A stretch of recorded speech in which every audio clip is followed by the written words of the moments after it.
Hello, welcome to Krishna academy. Friends, આજે આપણે standard 11 subject English for the final exam April, કે જે તમારી આવનારી એપ્રિલની 15 થી 20 તારીખની વચ્ચે ફાઇનલ એક્ઝામ છે. તો આજે આપણે સેક્શન બી જોશું. આની પહેલાં આપણે સેક્શન એ મૂકી દીધો છે ફાઇનલ એક્ઝામનો.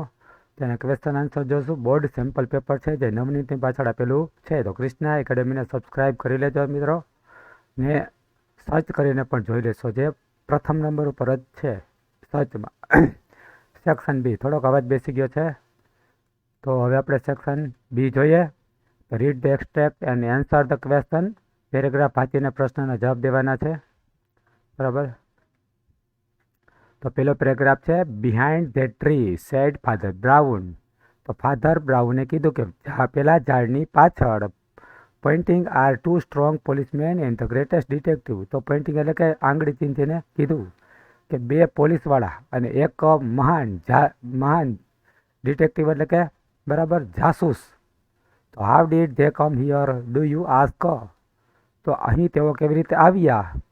ડુ યુ આસ્ક તમે પૂછ્યું. આઈ બ્રોડ ધેમ, હું તેઓને લાવ્યો. ઓફકોર્સ, અવશ્ય. How did I do it, તો મેં આ કેવી રીતે કરી બતાડ્યું. Why, I shall tell you if you like. જો તમને ગમશે તો હું આ વાત કહીશ. લોર્ડ બ્લેસ યુ, ભગવાન તમને આશીષ આપે. વી હેવ ટુ નો 20 સચ થિંગ્સ. આપણે જાણવી જોઈએ, આવી 20 વસ્તુઓને જાણવી જોઈએ. પણ ક્યારે? When we work among the criminal classes, કે જ્યારે આપણે કામ કરીએ, ક્રિમિનલ એટલે કે ગુનેગારોના ક્લાસની વચ્ચે કામ કરીએ, ત્યારે આપણે આવી 20 વસ્તુ જાણવી પડે. Well, I wasn't sure you were a thief. તો સારું, મને ખાતરી નથી કે તમે ચોર છો. તો પ્રશ્ન 17 અને 18 પેરેગ્રાફનો. તો વો વેર બિહાઇન્ડ ધ ટ્રી, પેલા ઝાડની પાછળ કોણ હતું? તો આમાં લખેલું જ છે. તો પેલા ઝાડની પાછળ કોણ છે? તો 2 સ્ટ્રોંગ પોલીસમેન છે ને એક ગ્રેટેસ્ટ ડિટેક્ટિવ, જાદુ બરાબર કેવો છે, જાસૂસ છે. તો લખાય 2 strong policeman and the greatest detective. The greatest detective પછી વેર બિહાઇન્ડ ધેટ ટ્રી. તો આટલાનો આન્સર છે. 18માં છે, વેન ડીડ ધે નો 20 સચ થિંગ્સ. ક્યારે તેઓને 20 વસ્તુની ખબર પડી? તો ધે ડીડ હોય તો નોનું થશે ન્યૂ. ધે ન્યૂ 20 સચ થિંગ્સ. ક્યારે તેઓને 20 વસ્તુની ખબર પડી? તો when they worked among the criminal classes. તો ક્યારે તેઓને 20 વસ્તુની ખબર પડી? વેન વી છે ઇન્ડિયા સ્પીચ છે, એટલે they worked among the criminal classes. કે જ્યારે તેઓએ ક્રિમિનલ ક્લાસની વચ્ચે કામ કર્યું ત્યારે તેઓને 20 વસ્તુની ખબર પડી. પછી પેરેગ્રાફ નંબર 2. પેરેગ્રાફ નંબર 2 તે physical disease disturb the emotion and weakens the senses which may result into physical problems. Physical disease એટલે શારીરિક રોગો, ડિસ્ટર્બ એટલે ખલેલ પહોંચાડે છે, ઇમોશન એટલે લાગણીને, અને વીકન એટલે નબળું બનાવે છે, આપણી સૂઝને નબળું બનાવે છે. Which may result into physical problems, જેનાથી શારીરિક સમસ્યાઓ થાય છે આપણા શરીરમાં. They lead to dietary problems, તેઓથી બીજું શું થાય છે? ડાયટરી એટલે કે પેટને લગતા પ્રોબ્લેમ થાય છે. સ્ટ્રેન ધ હાર્ટ, હૃદય સંકોચાઈ જાય છે. Nervous and વીકન the physical body, અને શારીરિક શરીર કેવું બને છે? નબળું બને છે. In the modern developed world, આધુનિક સમયની અંદર અવર પ્રોબ્લેમ્સ આર મેઇનલી સાયકોલોજીકલ. આધુનિક સમયમાં આપણી મુખ્ય સમસ્યા કઈ છે? સાયકોલોજીકલ એટલે માનસિક છે. We have sufficient food, clothings and shelter. તો આપણી પાસે પૂરતા પ્રમાણમાં ખોરાક છે, ક્લોથિંગ્સ એટલે કપડાં છે, અને શેલ્ટર એટલે આશ્રય છે, રહેઠાણ છે. વિચ પ્રિવેન્ટ્સ, આપણું બધું આ ત્રણેય વસ્તુ છે, ખોરાક, કપડાં અને બરાબર આશ્રય છે. તેનાથી આપણે કઈ મદદ મળે છે? કે આપણે મોટાભાગના શારીરિક રોગો થતા નથી. તો પહેલો પ્રશ્ન છે કે how does physical disease affect us. તો કેવી રીતના શારીરિક રોગો આપણે અસર કરે છે? તો કેવી રીતના આપણે શારીરિક રોગો અસર કરે છે? અહીં આપેલું જ છે. તો એ ફિઝિકલ ડિસીઝ હોય તો આપણે ડિસ્ટર્બ શું કરે? અસર ઇમોશનલ, લાગણીને ઠેસ પહોંચાડે છે. વીકન એટલે કે નબળું બનાવે છે, આપણી સૂઝને નબળી બનાવે છે. કે જેનું પરિણામ કેવું આવે છે? શારીરિક પ્રોબ્લેમ થાય છે.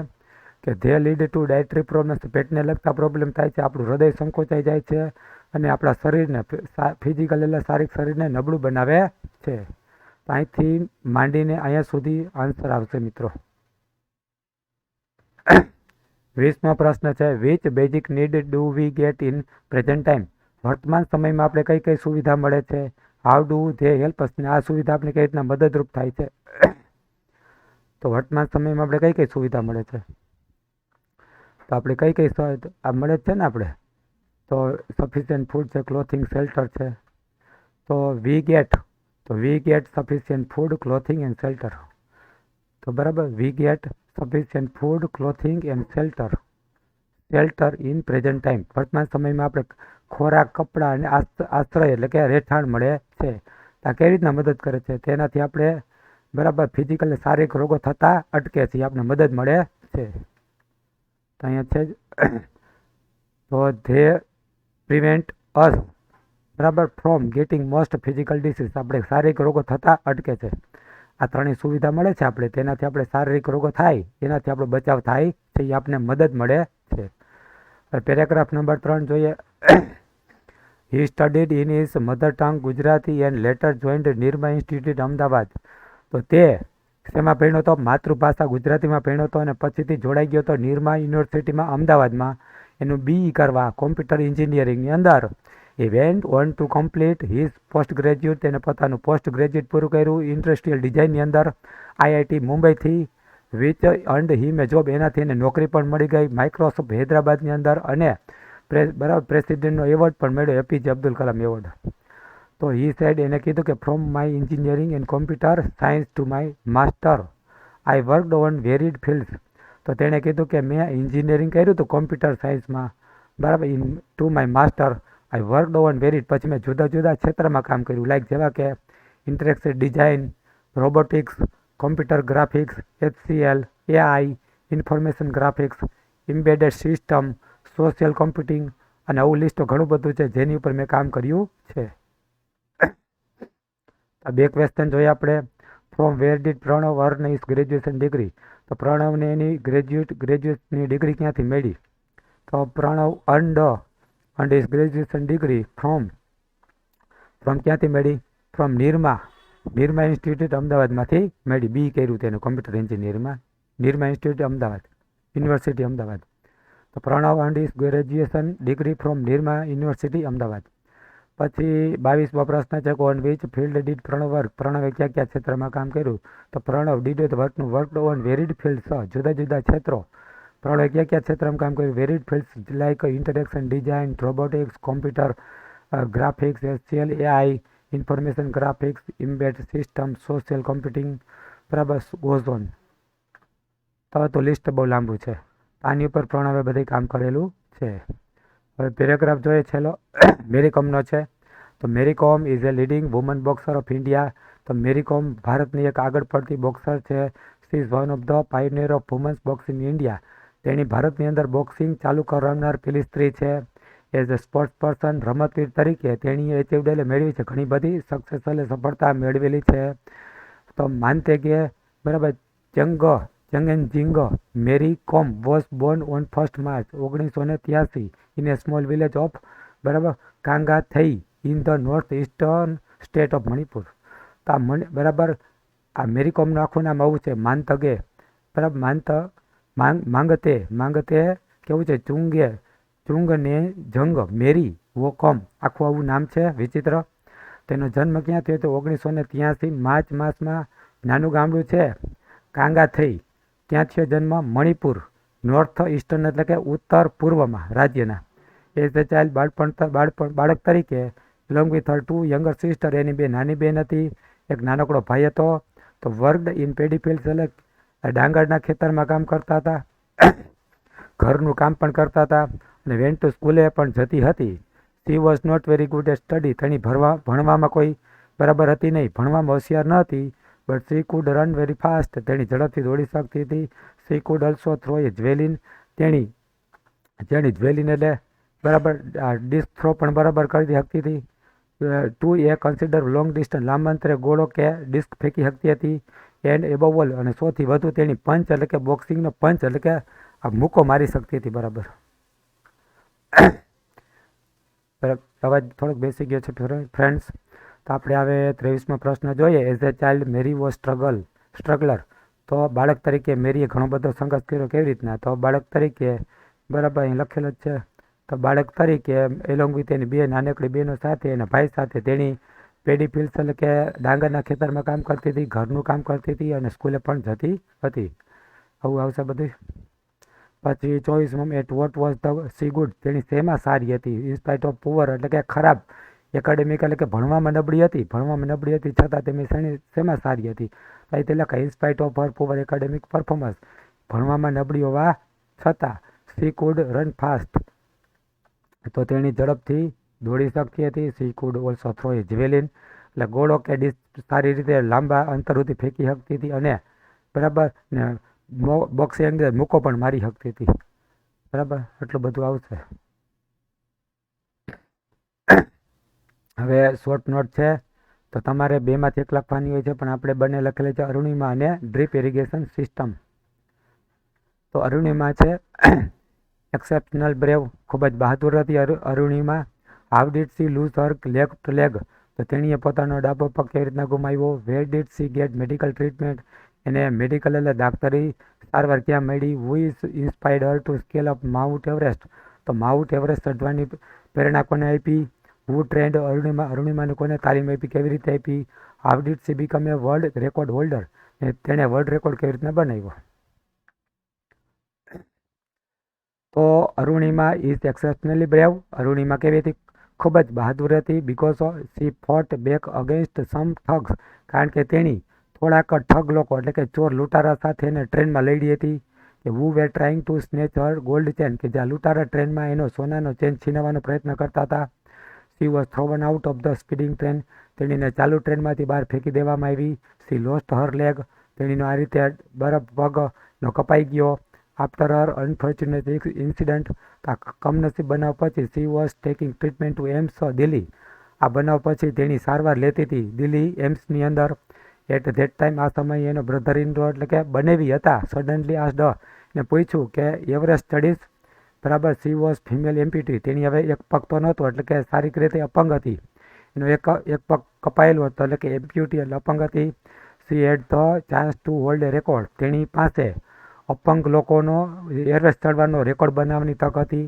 This is how she got inspired, આ રીતે તેણીને પ્રેરણા મળી Mount Everest ચડવાની.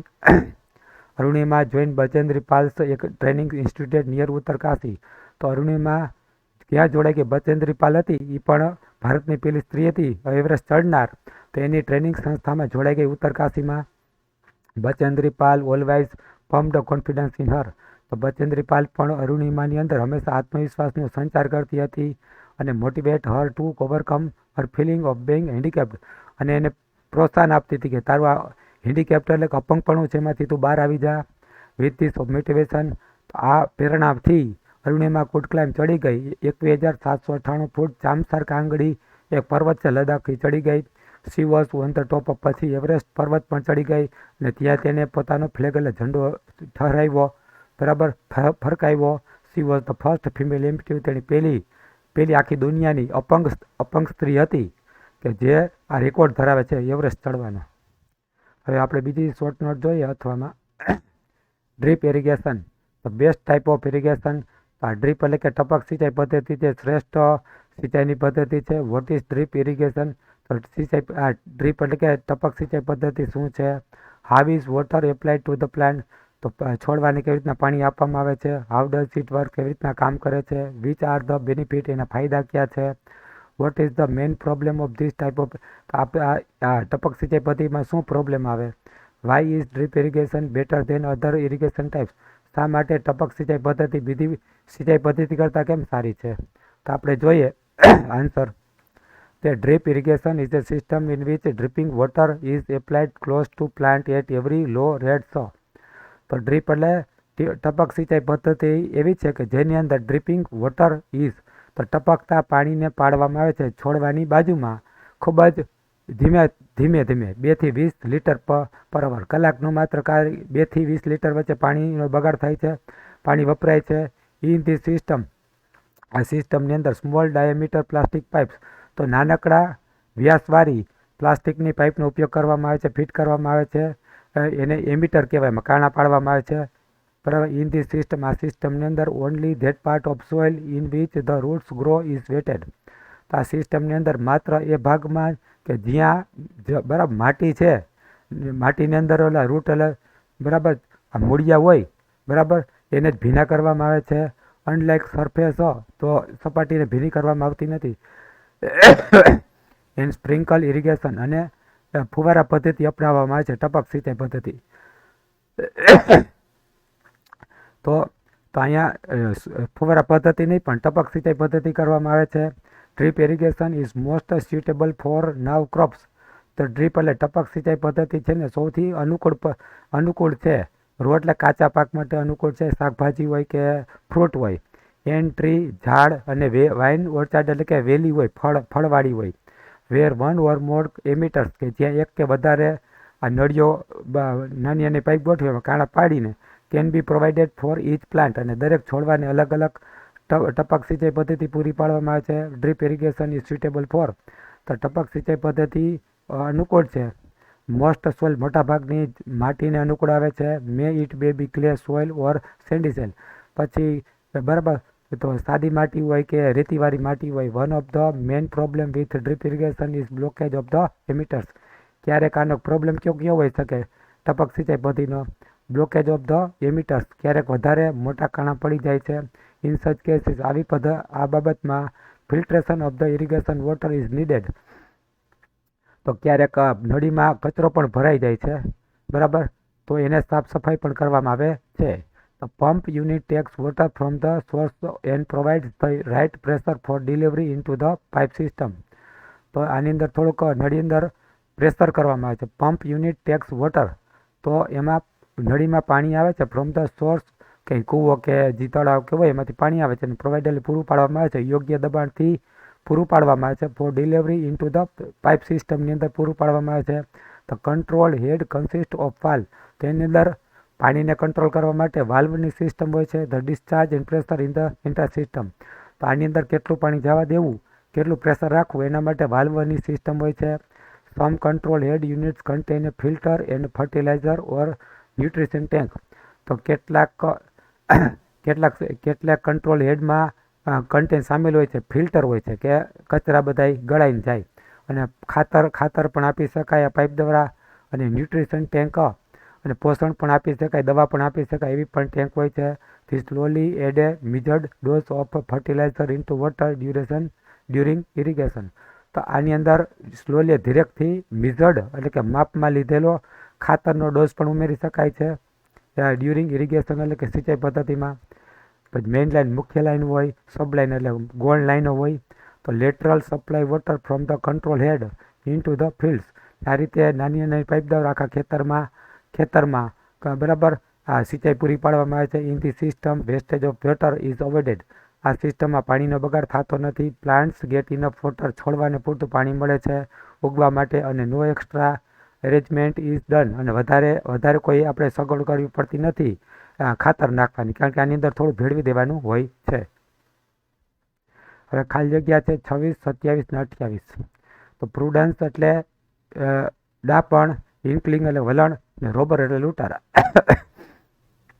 Van Kavya was going to her college. જ્યારે કાવ્યાની કોલેજે જતી હતી ત્યારે કેટલાક રોબર્સ એટલે લૂંટારા કેમ ટુ હર. એને લૂંટારા તેની પાસે આવ્યા. લૂંટારા આવશે. They gave Har inkling of their intention. તો લૂંટારાએ તેમનો ઈરાદો શું છે એની એને જાણ કરી દીધી. ઇન્કલિંગ એટલે કે બરાબર જાહેર કર્યું કે મારો ઈરાદો શું છે. તો લૂંટારાએ તેના ઈરાદાની જાણ કરી. She had full of prudence. આ છોકરી કેવી હતી? પ્રુડન્સ એટલે ડાપણવાળી હતી. So she tried to be away. તેથી તેણે ભાગવાનો પ્રયત્ન કર્યો. But she had no option. પણ તેની પાસે કોઈ ઓપ્શન નહોતો. But taken them on. પણ એની સામે લડી લેવાય સિવાય કોઈ ઓપ્શન હતો નહીં. તો પહેલામાં આવશે તેના રસ્તામાં કોની? રોબર એટલે લૂંટારા આવ્યા. પછી ધે ગેવ હર ઇન્કલિંગ. તો તેઓએ લૂંટારાએ તેણીને એનું ઇન્કલિંગ એટલે કે બરાબર વલણ જાહેર કરી દીધું કે એનો ઈરાદો શું છે એવું જાહેર કર્યું. ને તેણી ખૂબ જ બુદ્ધિશાળી હતી પ્રુડન્સ. તો તેણીએ એનાથી પહેલાં દૂર રહેવાનો પ્રયત્ન કર્યો, પણ પછી નક્કી કર્યું કે મારે આની લડી લેવું. તો આપણે ફાઇનલ એક્ઝામનો બી સેક્શન પૂરો થાય છે. આના પછી સી, ડી અને ઈ પણ સેક્શન તૈયાર છે જે જલ્દી મૂકવામાં આવશે. તો કૃષ્ણ એકેડેમીને સબસ્ક્રાઈબ કરી લેજો, લાઇક કરશો અને શેર કરશો. Okay, thank you.